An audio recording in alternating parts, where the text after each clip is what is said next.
What's up, everyone? Matt back for another Who Are They Real Review, and today I'm here to talk to you about something that I never thought I'd find myself talking about, yet it is a very pleasant surprise, and that is none other than Downton Abbey. That's right, Downton Abbey.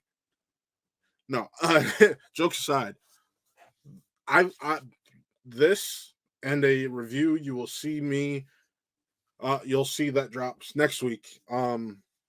Is one of two films coming out this month that are from an already well-established IP. Um, I'll be frank.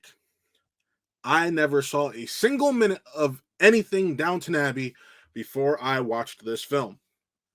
Well, Matt, how did you like it, you may ask? I actually really loved it.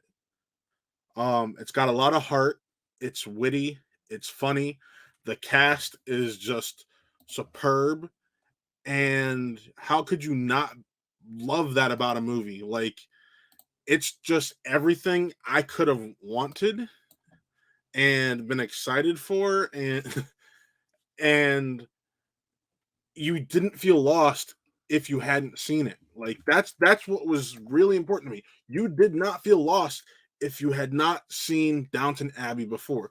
Granted, are there some small relationships here and there that you're like, hey, there's some background to this. I'm not that familiar with it, but let's go for the ride. But it works. And that's something that, as an audience member, you want, especially if it's not an established, or it's not something that you've established in your own personal dialogue or catalog of films and television. Downton Abbey, whether some people like it or not, is really big in pop culture.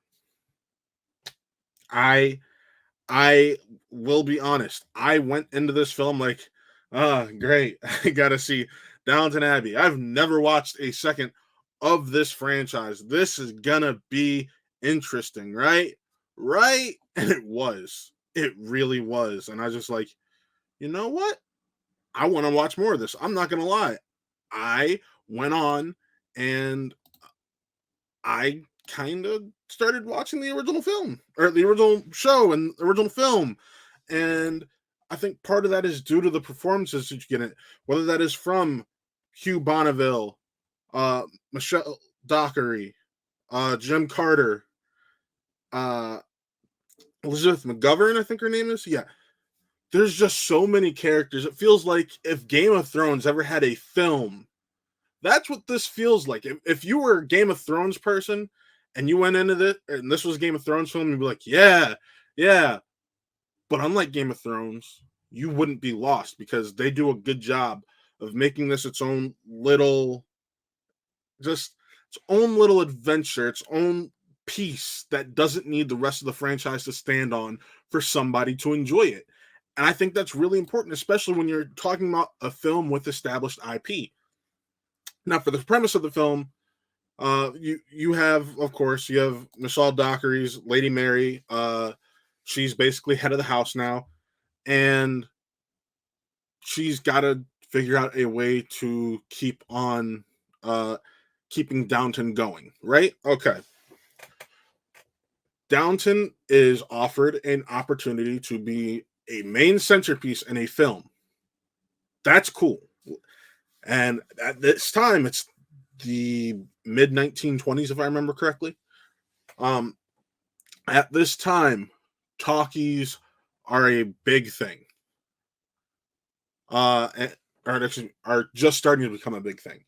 So you are going to into a film that they're making.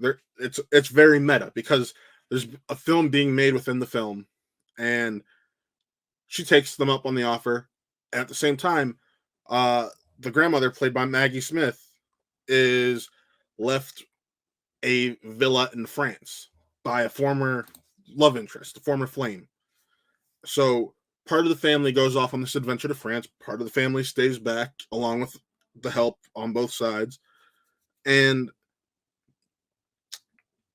ultimately you have this story where you see two stories playing out that are really fun and interesting in their own way.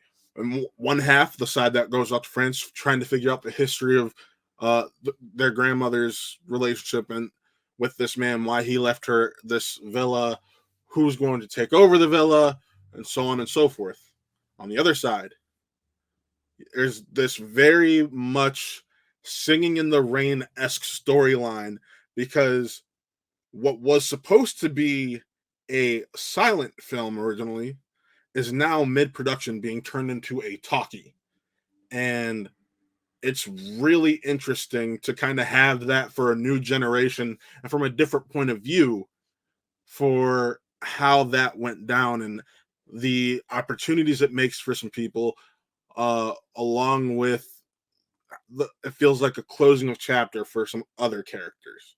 So I really did enjoy this. If I had to rate this movie, I'm going to give it a 4 out of 5. I feel like I'll like it even more once I'm done watching Downton Abbey. But at the end of the day, I still had a damn good time watching this film, and I think everybody else can. It is safe for families. It's rated PG. Whether it be the somewhat elegant crassness that they throw in there, or just the witty one-liners and all that. Downton Abbey: A New Era is something that you and the family can enjoy, and you don't even need to have something or have a prior knowledge of Downton Abbey to enjoy it like I did. So check it out. You won't regret it. But with that, what did you think? Hit it in the comment section. Tell me what you thought. But remember to like, subscribe, follow everything we got going over here at Wattville Entertainment, and we'll see you next time.